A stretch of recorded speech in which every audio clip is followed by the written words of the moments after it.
Gente, eu sempre gosto de falar que quando a gente fala de empresa, a gente nunca está falando de uma pessoa jurídica, a gente está falando de pessoas físicas que constituem uma empresa, né? E sendo assim, pessoas físicas se relacionam.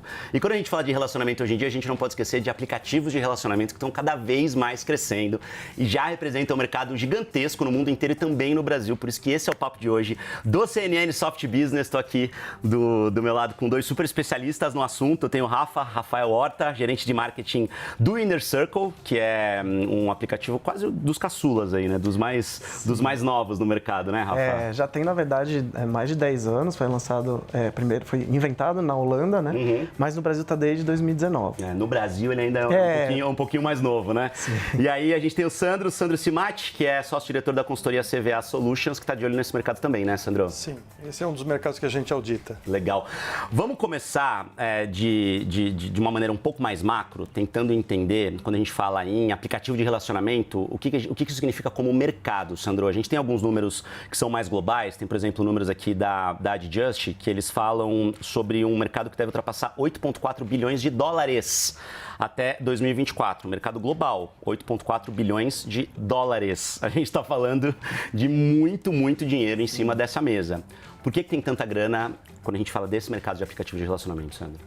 Porque o homem é um animal social e ele quer relacionamento de amizade e relacionamento amoroso. E a tecnologia ajuda muito. E conforme a faixa etária, isso vai ajudar mais ou menos, mas sempre ajuda. Então isso só vai crescer. Mas esse dinheiro vem da onde exatamente quando a gente fala de app de relacionamento? Você tem uma parte dos assinantes gratuitos e uma parte paga. Aqui no Brasil, mais ou menos 25% é pago. E nós enxergamos que isso pode aumentar. Então é um potencial não só de aumentar assinantes, mas aumentar assinantes que pagam. Tá, e aí, Rafa, como é que funciona para o aplicativo? Quando a gente está falando, no caso do Inner Circle, mas quando a gente olha para todos, né, para o Tinder, que é o mais conhecido, e todos os outros que também estão nesse mercado, no caso de vocês, como é que funciona? Vocês têm uma assinatura paga, a principal receita de vocês vem disso? Como é que é na prática o modelo de negócios? Na verdade, no nosso caso, a receita vem toda das assinaturas. Tá. Então tem sempre uma parte que é gratuita, né? Mas se você quer todas as funcionalidades, usar os filtros avançados, aí você... tem a parte assinada, tem o premium lá que você pode assinar e aí é daí que vem a nossa grana. Aí fica mais assertivo ali, Exato, né? Você consegue filtrar. Alguém que se pareça com você, Exatamente. Alguma coisa do tipo. A gente tem uns números aqui que são muito legais, que mostram a quantidade de assinantes no Brasil. Vocês falaram agora sobre os assinantes gratuitos, né? Que, na verdade, vão receber, vamos dizer assim, indicações um pouco mais genéricas, de pessoas que talvez combinem, né? Que deem match. São 18 milhões de pessoas. Já é bastante gente. A gente já está falando de quase 10% da população brasileira. É muita coisa. Né? Já tem bastante gente usando os aplicativos. E aí o que você falou, né, Sandro? Quase 25%, mais ou menos um quarto são assinantes pagos. Dá para ter mais receita vindo daí? Dá para ter receita com publicidade ou com outras frentes ali que podem realmente trazer mais grana para os aplicativos? Ou basicamente o modelo de negócio você acha que continua por aí nos próximos anos? Eu acho que se você tiver volume, você pode ter publicidade, mas eu acho que a principal oportunidade é a seguinte. Hoje os aplicativos são mal avaliados. Uhum. Então você tem 25% de assinante que paga. Se eles melhorarem, esse 25% vai aumentar para 50%, enfim. Você tem chance de dobrar a receita. Isso no médio ou até no curto prazo, né? Se você conseguir resolver alguns... Porque existem problemas, principalmente com relação a golpes. Existem muitas críticas sobre essa questão, né? Até há pouco tempo a gente ouviu muito falar do golpista do Tinder, que era, né, um cara que ficava dando golpe nas mulheres, que acabavam dando match com ele. O tempo inteiro a gente pipoca esse tipo de situação. O que dá para fazer, Rafa, em termos de segurança? Antes de ouvir a tua resposta, eu quero inclusive falar sobre alguns outros dados aqui que a gente também tem, que falam justamente sobre a dificuldade de você ter confiabilidade nesses aplicativos, né? Então, além de tudo isso que a gente vê no noticiário, os números mostram que as fraudes aumentaram 67% de 2001 para 2022.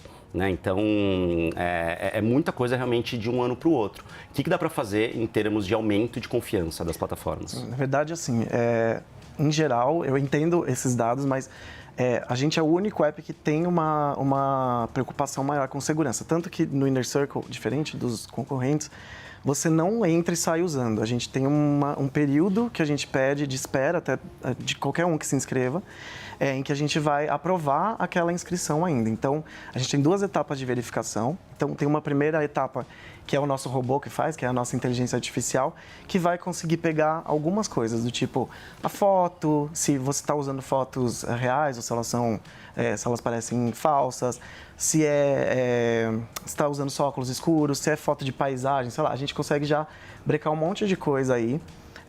Ainda mais agora com inteligência artificial, né? A facilidade de você Exatamente. manipular a imagem é muito grande, né? Sim, e aí a gente inclusive checa as redes sociais da pessoa, então para ver se ela tem amigos o suficiente, né?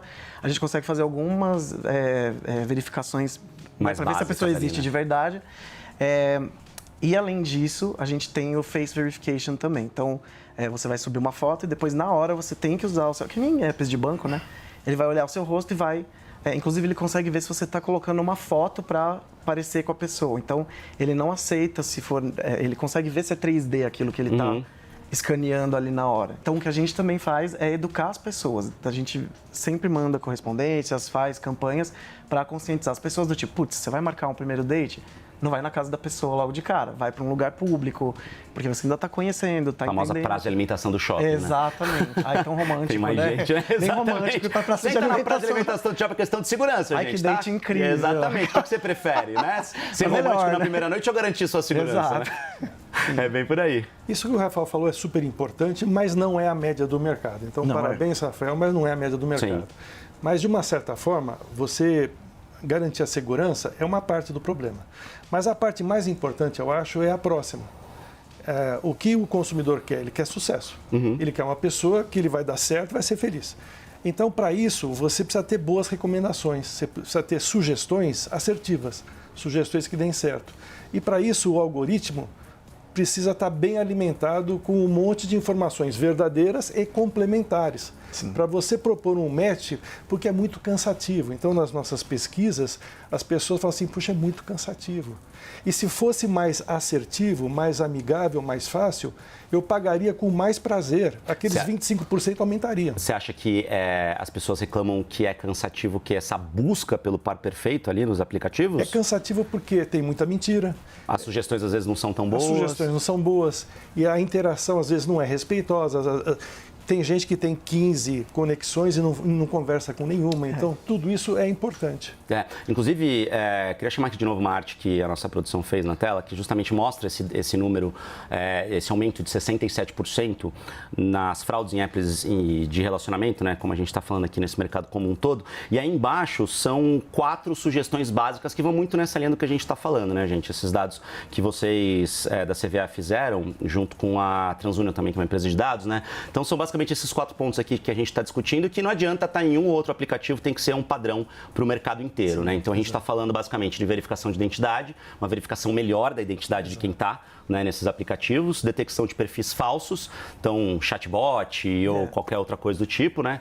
Proteção dos dados de quem está lá, isso é muito importante, a gente não pode esquecer que a gente tem uma Lei Geral de Proteção de Dados no Brasil que precisa ser respeitada, né, uma LGPD, e recomendação mais assertiva de parceiros, que é o que você acabou de falar pra gente, né? Se tudo isso for seguido, você acha que a gente consegue dar mais transparência, inclusive para potenciais investidores desse mercado? Porque se tem muita grana nessa mesa, o investidor vai colocar dinheiro, agora ele não vai querer colocar dinheiro num app que pode dar problema, né? Sem dúvida. Você não quer comprometer a imagem do investidor, nem da marca, etc.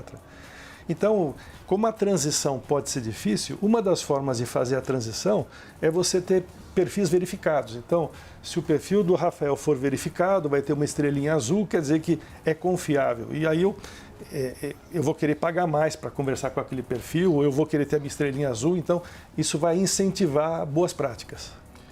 Para a mesa essa discussão, Rafa, de repente conseguir novas linhas de receita seguindo um pouco mais dessas recomendações ou intensificando mais essas recomendações? Eu acredito que a gente óbvio, a gente está sempre melhorando, né? Está sempre buscando aperfeiçoar as funcionalidades do app, mas já vai muito dentro do que ele está dizendo, assim. A gente não tem a estrela de verificação, porque, teoricamente, todo mundo passou por uma verificação. Então, todo mundo está lá quando entrou, né? Assim, acho que, diferente dos outros apps, acho que já teve uma verificação. E o que a gente quer é justamente que as pessoas se sintam numa comunidade em que elas possam se sentir seguras para sair do online. A gente quer que elas saiam do online. A gente não tem medo do offline. Tipo, a gente quer que as pessoas saiam dali do chat e vão se encontrar.